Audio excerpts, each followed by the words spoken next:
अंतरिक्ष में अनगिनत तारे चमकते थे। हर तारा एक जीवित प्राणी था, अपनी कहानी और सपनों से भरा हुआ। इनमें से एक तारा थी लायरा। वह अभी युवा थी, उत्सुक और जिज्ञासु। लायरा बाकी तारों से अलग थी। उसे हमेशा से अपनी जगह की तलाश थी, एक ऐसा स्थान जहां वह अपनी पूरी चमक दिखा सके। दूर से नीले ग्रह पृथ्वी को देखकर लायरा को एक अजीब सी खुशी और लगाव महसूस होता था।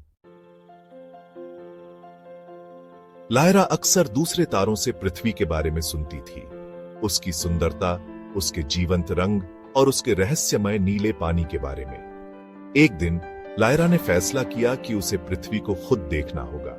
उसे लगा जैसे उसका दिल उसे उस नीले ग्रह की ओर खींच रहा है। वह जानती थी कि यह यात्रा आसान नहीं होगी, लेकिन लायरा अपने दिल की सुनने के लिए तैयार थी। लायरा अपनी यात्रा शुरू करने ही वाली थी कि अचानक एक भयानक ब्रह्मांडीय आंधी आई।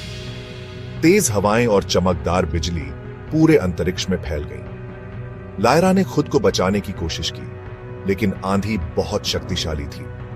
वह बेकाबू होकर घूमती रही और आखिरकार पृथ्वी की ओर गिर पड़ी।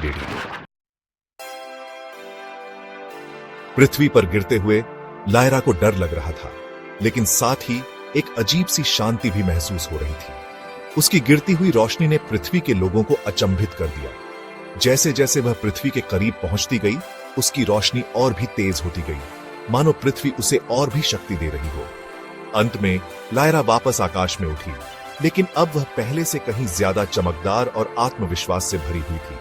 उसने महसूस किया था कि उसका असली घर आकाश ही है, लेकिन पृथ्वी के साथ उसका एक अनोखा और गहरा संबंध बन गया था। लायरा अपनी नई चमक के साथ वापस अपने घर लौट आई। उसका दिल पृथ्वी की यादों से भरा हुआ था।